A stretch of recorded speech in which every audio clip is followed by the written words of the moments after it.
नमस्कार, खबर मध्य प्रदेश छत्तीसगढ़ लेकर मैं हूं आपके साथ संदीप निरंजन। सरकार बुलेटिन की शुरुआत करेंगे इस वक्त की बड़ी खबर से। रायपुर से आ रही है। सरगुजा के लिए सीएम भूपेश रवाना। सीएम ने दी हनुमान जयंती की बधाई। पूर्व सीएम रमन सिंह के बयान पर साधा निशाना। ईडी मामले पर दिया था रमन सिंह ने बयान। इस वक्त की बड़ी खबर आपको रायपुर से बता रहे हैं। सरगुजा के लिए सीएम भूपेश बघेल रवाना हो चुके हैं और रवाना होने से पहले कई मुद्दों को लेकर उन्होंने अपनी बात सामने रखी है। हनुमान जयंती की एक तरफ जहां सीएम भूपेश बघेल ने प्रदेश और देशवासियों को बधाई दी, वहीं दूसरी तरफ पूर्व सीएम रमन सिंह के ईडी मामले पर दिए बयान को लेकर उन्होंने पलटवार भी किया है। रायपुर से इस वक्त की बड़ी खबर आपको बता रहे हैं। सरगुजा के लिए सीएम भूपेश बघेल रवाना हुए हैं, लेकिन रवाना होने से पहले मीडिया से रूबरू हुए और कई मामलों को लेकर अपनी बात सामने रखी।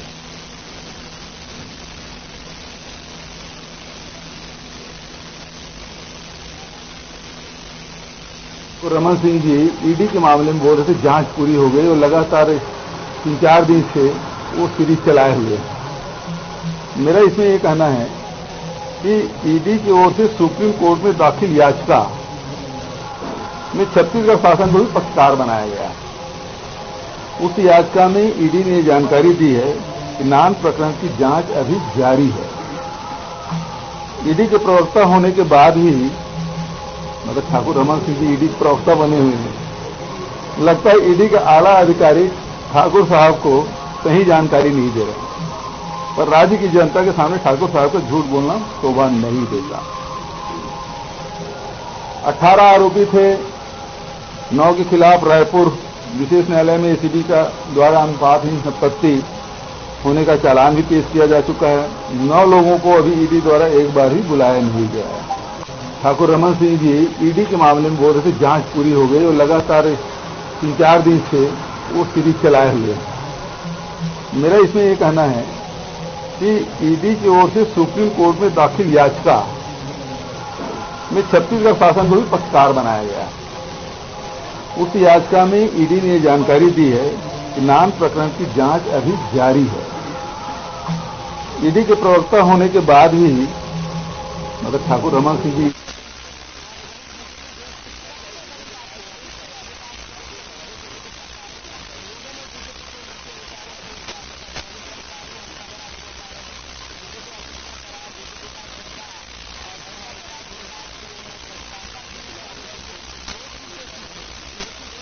प्रदेश के मुख्यमंत्री भूपेश बघेल ने पूर्व सीएम रमन सिंह पर निशाना साधा है। रमन की दोहरे चुनावी चुनौती वाले बयान पर मुख्यमंत्री भूपेश बघेल ने कहा कि रमन सिंह को क्या जिम्मा मिला है, उनको कोई जिम्मेदारी नहीं दी गई है। क्या उनके नेतृत्व में चुनाव लड़ेंगे?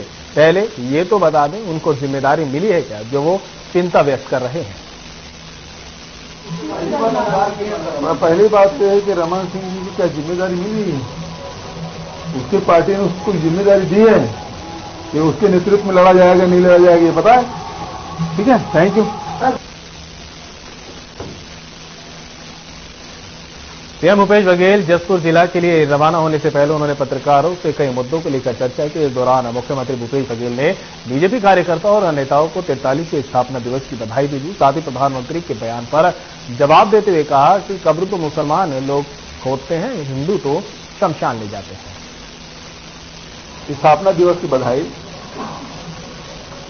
आज ही दिन भारतीय जनता पार्टी की स्थापना हुआ, 80 के आसपास संभवतः बना। उनको मैं शुभकामना देता हूं। लेकिन जो अटल जी और अडवाणी जी के जो भारतीय जनता पार्टी है, भारतीय जनता पार्टी के लोग खुद कहते हैं कि वो रास्ता से भटक चुकी है।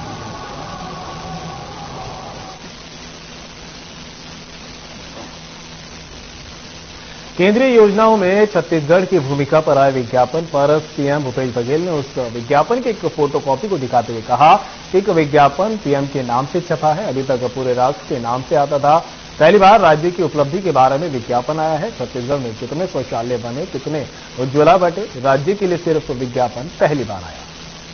पहली बार ऐसा हुआ है कि राज्य के उपलब्धियों के बारे में विज्ञापन आया है। नारी शक्ति अब सशक्त। छत्तीसगढ़ में कितने शौचालय बने, कितने उज्ज्वला योजना के तहत सिलेंडर दिए गए और जल जीवन मिशन के माध्यम से कितने घर में कनेक्शन मिला छत्तीसगढ़ में, इसके आंकड़े का विज्ञापन आया है। तो अब प्रधानमंत्री जी देश के होते हैं, देश भर में जितने उन्होंने उज्ज्वला गैस बांटा, जितने शौचालय बनाए, जितने जल जीवन मिशन के माध्यम से कनेक्शन दिए, उसके यदि विज्ञापन आता है, समझ आता है। पहली बार ऐसा हुआ है कि राज्य में कितने कितने हुए उसका विज्ञापन आया है, पहली बार। मैं तो नहीं समझा इससे पहले कभी। खबर रायपुर से है, जहां सीएम भूपेश बघेल ने बीजेपी विधायकों पर जमकर निशाना साधा। उन्होंने कहा कि भाजपा विधायक दल ने पीएम से समय मांगा था, जल्द उनकी भेंट हो, मेरी शुभकामनाएं हैं। इसके साथ ही उन्होंने कहा कि 4.5 साल में प्रदेश की समस्या की सुध बीजेपी को नहीं आई थी। इसके साथ उन्होंने तमाम मुद्दों पर जमकर निशाना साधा। भाजपा विधायक दल के लोग प्रधानमंत्री से मिलने के लिए समय मांगा था, छत्तीसगढ़ के मुद्दों की चर्चा करने के लिए। मेरी शुभकामनाएं हैं, जल्दी उनकी भेंट हो। लेकिन अभी तक के 4.5 सालों में उनको छत्तीसगढ़ की समस्याओं के बारे में सुध नहीं आई, अब आया है। लेकिन मैं नारायण चंदेल जी नेता प्रतिपक्ष हैं, उनसे यही कहना चाहूंगा, पहले तो जीएसटी की जो क्षतिपूर्ति है वो बंद है, उसको वापस दिलाने की मांग करें। दूसरा 4100 करोड़ से अधिक की राशि कोयले रॉयल्टी की जो है उसको दिलाने की बात करें।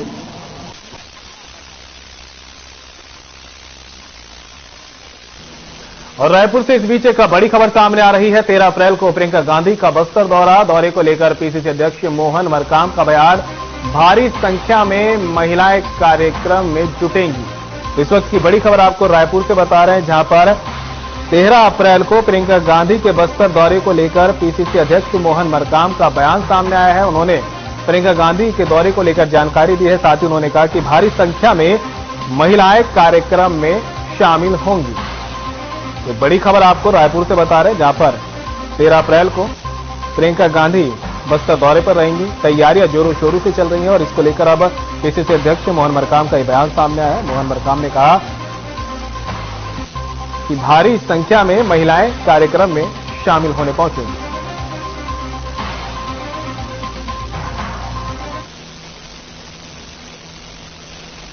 रायपुर से इस वक्त की बड़ी खबर आपको बता रहे हैं। 13 अप्रैल को प्रियंका गांधी का बस्तर दौरा है। बस्तर दौरे को लेकर तमाम तरह की तैयारियां चल रही है और इसे लेकर अब पीसीसी अध्यक्ष मोहन मरकाम का भी बयान सामने आया है। इन्होंने दौरे से जुड़ी जानकारी सामने रखी। इसी के साथ उन्होंने कहा कि प्रियंका गांधी दौरे के कार्यक्रम में भारी संख्या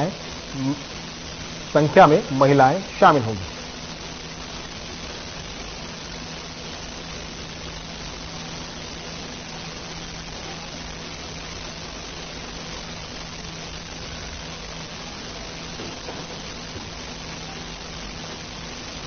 रायपुर में प्रधानमंत्री आवास योजना को लेकर पूर्व नेता प्रतिपक्ष धर्मलाल कौशिक ने राज्य सरकार पर निशाना साधते हुए कहा कि अनेक योजनाएं आज भी लंबित पड़ी हुई है। राज्य सरकार कछुए की चाल में चल रही है। छत्तीसगढ़ में प्रधानमंत्री आवास योजना इतनी महत्वपूर्ण योजना है, लेकिन कांग्रेस की सरकार नहीं चाहती कि जनता को प्रधानमंत्री आवास मिले, जिस वजह से राज्य सरकार उदासीनता दिखाई दे रही है। जल जीवन मिशन को लेकर पूर्व नेता प्रतिपक्ष ने कहा कि जल जीवन मिशन योजना के अंतर्गत प्रत्येक व्यक्ति के घर के अंदर नल में पानी पहुंचाना था। केंद्रीय से राशि आ जाती है, उसके बाद भी राज्य सरकार में उदासीनता होती है। इसमें ना तो राज्य सरकार को लाभ मिलता और ना ही उपभोक्ता को लाभ मिलता है। आवास योजना इतनी महत्वपूर्ण योजना है, लेकिन कांग्रेस की सरकार ये चाहती नहीं कि जनता को प्रधानमंत्री आवास मिले और इसलिए उदासीनता सरकार की दिखाई दी है। इसी प्रकार से जल जीवन मिशन योजना के अंतर्गत में प्रत्येक व्यक्ति के घर में टैप नल के द्वारा पानी पहुंचाना, सितंबर 23 उसकी पूर्णता है, लेकिन जो स्थिति अभी चल रही है कछुए की चाल में है। केंद्रीय राशि आ जाती है, उसके बाद में राज्य सरकार की जो उदासीनता होती है, तो न तो राज्य को लाभ मिलता है और न ही जिनके लिए राशि आई है उनको। रायपुर में पूर्व मुख्यमंत्री डॉक्टर रमन सिंह ने बीजेपी स्थापना दिवस सेलिब्रेट किया और कहा कि प्रधानमंत्री नरेंद्र मोदी के मार्गदर्शन में आज हमें अवसर मिला है। अवसर बतलाता है कि 51 में जनसंघ, 77 में जनता पार्टी, फिर 80 में बीजेपी की स्थापना। ये अब तक की लंबी यात्रा है। साथ ही डॉक्टर रमन सिंह ने कहा कि चुनौती राजनीति में हमेशा सामने आती रहती है, दोहरी चुनौती को लेकर काम कर रहे हैं। 23 में प्रदेश में सरकार और 24 में मोदी जी को तीसरी बार पीएम बनाना है। साथ ही कांग्रेस विधायक बृहस्पति सिंह को घेरते हुए कहा कि कांग्रेस का स्वभाव दिखता है कि कांग्रेस के अंदर कितना अहम भरा हुआ है। कांग्रेस सत्ता के नशे में चूर हो चुकी है। आज सार्वजनिक रूप से अधिकारियों की पिटाई होने लगी है। हर जिले और तहसील का यही हाल है। कांग्रेस ने कार्यकर्ताओं को काफी छूट दे रखी है।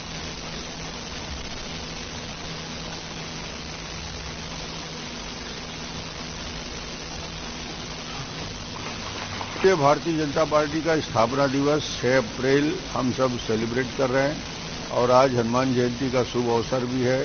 आज माननीय प्रधानमंत्री जी का कार्यकर्ताओं को मार्गदर्शन भी मिलेगा। ये अवसर भारतीय जनता पार्टी के उस यात्रा को दिखाता है कि जहां जनसंघ की यात्रा 51 से शुरू की है, 77 में जनता पार्टी और बाद में 80 में भारतीय जनता पार्टी की स्थापना।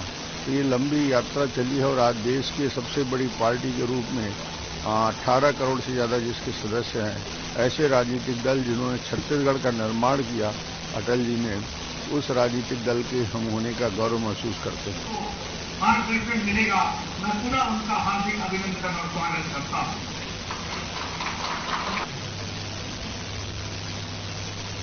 छोटे से छोटे कार्यकर्ता से लेकर के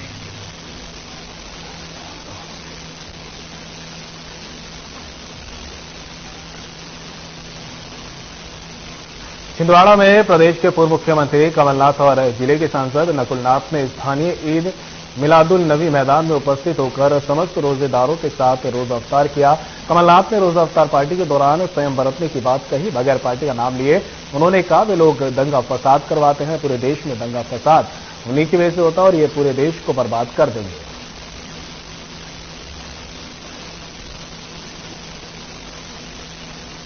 तस्वीरें आपको छिंदवाड़ा से दिखा रहे हैं, जहां पर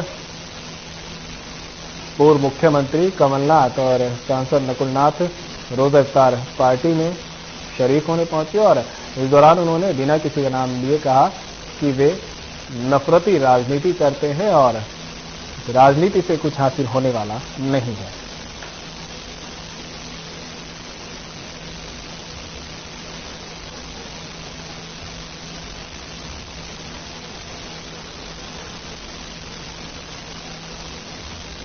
डोंगरगांव में हनुमान भक्त युवा उत्सव समिति की देखरेख में अमलीडीह गांव में हनुमान जन्मोत्सव के अवसर पर श्रीराम भजन के साथ साथ सामूहिक हनुमान चालीसा के पाठ का आयोजन किया गया। इस दौरान आसपास के गांव में हजारों की संख्या में पहुंचे भक्तों ने श्रीराम के जयकारे लगाए और हनुमान जी की आराधना की। कार्यक्रम के शुभारंभ के अवसर पर जिला किसान कांग्रेस महामंत्री रोहित सोनकर, ग्राम समिति अध्यक्ष दिलीप सोनकर समेत कई लोग मौजूद रहे।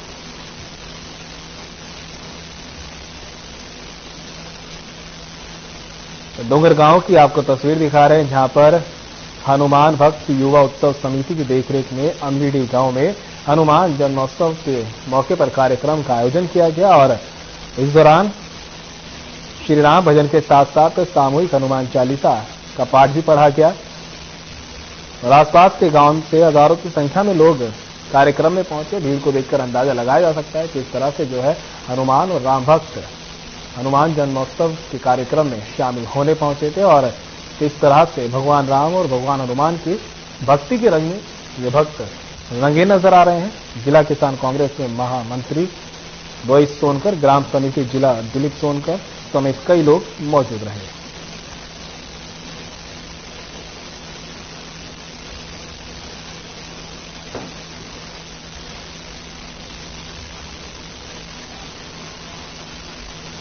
छत्तीसगढ़ के बलरामपुर जिले के रामानुजनगंज से कांग्रेस विधायक बृहस्पति सिंह का विवादों से पुराना नाता है। इसके बाद एक इनके कारनामे सामने आते रहते हैं। इसी सबके बीच विधायक बृहस्पति सिंह के कारनामे का एक और वीडियो सोशल मीडिया में जमकर वायरल हो रहा है, जो जिला केंद्रीय सहकारी बैंक के कर्मचारियों से मारपीट का है।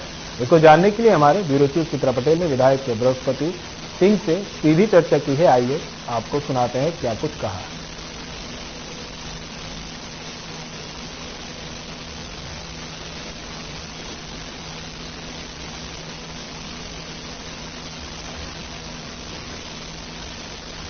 ये एक वीडियो बड़ा तेजी से वायरल हो रहा है जिसमें बृहस्पति सिंह एक वीडियो में चटाचट एक व्यक्ति को मारते हुए नजर आ रहे हैं। ऐसे क्या वो मामला है जिसमें आप एक व्यक्ति को मार रहे हैं, जिसमें कानून को आपको हाथ लेना पड़ा, क्या मामला है? देखिए, सबसे पहले तो वीडियो वायरल करने वाले को बहुत बहुत बधाई और शुभकामना देता हूँ। उन्होंने बहुत अच्छा वीडियो दिखाया, लेकिन अधूरा वीडियो दिखाया। उसको वीडियो को ये भी दिखाना चाहिए था, जो किसान का हाथ टूटा हुआ है, खून बह रहा है, लथपथ हालत में गया है और बैंक में पैसा लेने के लिए अपने धान का खाते गया, जिसको धक्का मार के बाहर निकाल रहे हैं बैंक कर्मी, उसको भी जरूर दिखाना चाहिए था। दूसरी, इस बात को जरूर वीडियो में दिखाना चाहिए था, जिन किसानों के धान के पैसे सरकार ने खाते में दिया है और उसके खाते से फर्जी ड्राफ्ट के माध्यम से बैंक कर्मियों ने निकाल लिया है और किसान 80 साल का गिड़गिड़ाते फिर रहा है और इसके बाद भी उसको नहीं दिखाया गया, उसको भी स्कैन करके जरूर दिखाया जाना चाहिए था। तीसरी बात, जो किसान बैंक के सीसी के अंदर में लोन में नगद लिया ही नहीं, सिर्फ खाद और बीज लिया, उसको भी नगद नाम पे उसके खाते से धान की राशि से काट ली गई है, उसको भी स्कैन करके जरूर दिखाना चाहिए था वीडियो में। ये चौथी बात, किसानों के लिए धान का तौलाई उतराई के लिए सरकार पैसा देती है, 7 रुपये बोरा के हिसाब से किसानों से बैंक वालों ने ले लिया है पैसा, सहकारी समिति वालों ने, बैंक वालों ने उस पैसे, उसको भी किसानों के बयान को जरूर दिखाना चाहिए था। और चौथी बात, जो किसानों में जो इतना गिड़गिड़ाते हुए सैकड़ों किसान, हजारों किसान आज भी धरने में बैठे हुए, उस बात को भी जरूर दिखाना चाहिए था। जो एटीएम कार्ड सरकार ने जारी करने के निर्देश दिए थे, 2 साल से एटीएम कार्ड बने हुए हैं, उन किसानों को अभी तक एटीएम कार्ड नहीं दिए गए, न ही कार्ड अप टू डेट किए गए। आरटीजीएस के लिए बैंक खाते में जब किसान हमारे बना लेने जाते हैं, दूसरे बैंक में आरटीजीएस कर दो, नगद नहीं है तो मैं वहां से ले लूंगा, वो भी नहीं कर रहे, उस बात को भी नहीं दिखाया गया है। साथ ही आपको बता दूं, लगातार किसानों के साथ धोखा हो रहा है। मैंने जब गया था बैंक में, 300 लगभग किसान वहां मौजूद थे और 50 किसान ने मुझे दिखाया कि मेरे खाते से पैसे गायब हो गए हैं, उस बात को भी जरूर दिखाना चाहिए था। ये सच्चाई है कि किसानों का मुझे लगा अफसोस, बहुत बेहद अफसोस लगा कि मैं किसान हूं और किसान का बेटा हूं और इतने कमजोर हो गया हूं कि किसानों के साथ ये दुर्दशा देखकर मुझे बर्दाश्त नहीं हुआ। उस समय जरूर है कि आवेश में आकर मैंने भी ऑन द स्पॉट फैसला करने की नियत से हमने 2-2 झापड़ दोनों को दिया है। इसमें मुझे कुछ अफसोस नहीं है, मुझे बेहद खुशी है। किसानों की हम लड़ाई लड़ रहे हैं, किसानों की न्याय की हम काम कर रहे हैं और हमारा पूरा प्रयास रहेगा करने वाले, लूटने वाले को जो उसकी सजा होता है उनको मिलनी चाहिए। एक तरफ किसान जो है धरने पर बैठे हैं, एक तरफ जो है बैंक कर्मचारी बोल रहे हैं कि हमसे माफी मांगे बृहस्पति, आप क्या करेंगे? कदापि नहीं।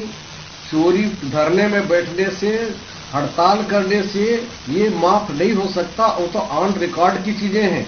आप खाते में, बैंक का खाते में, उस किसान का खाते को चेक करा लीजिए, उनके खाते में फर्जी ड्रॉस डाल के उनके खाते से पैसे आहरण किए गए हैं, उनके किसानों के खाते से पैसे निकाले गए हैं केसीसी का।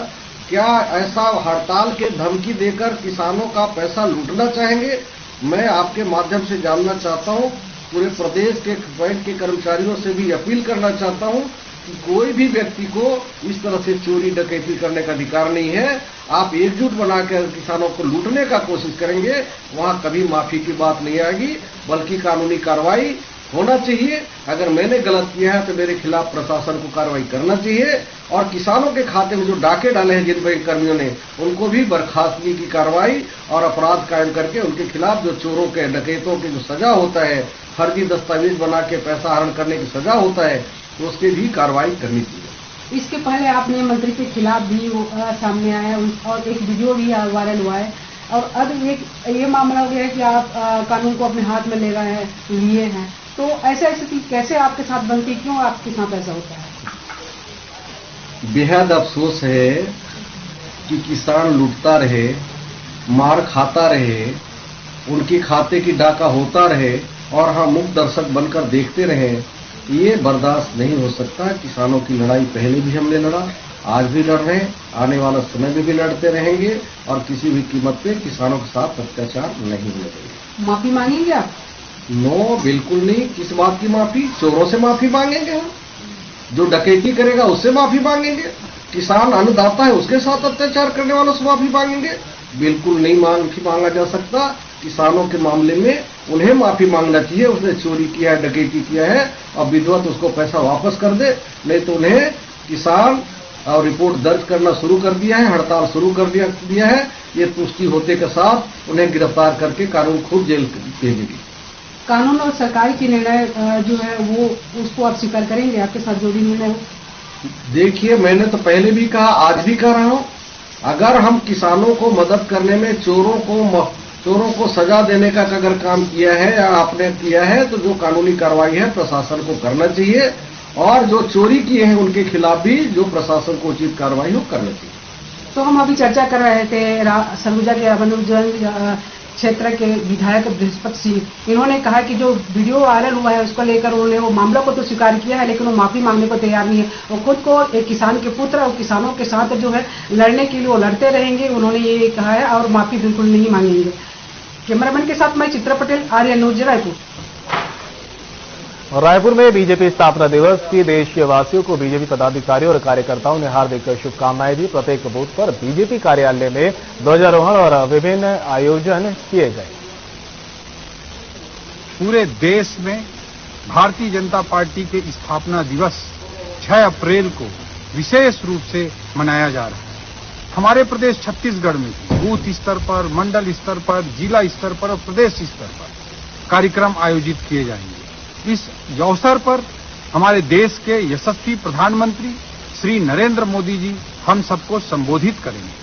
प्रत्येक बूथ पर इस अवसर पर बूथ अध्यक्षों के घरों पर ध्वजारोहण का कार्यक्रम किया जाएगा।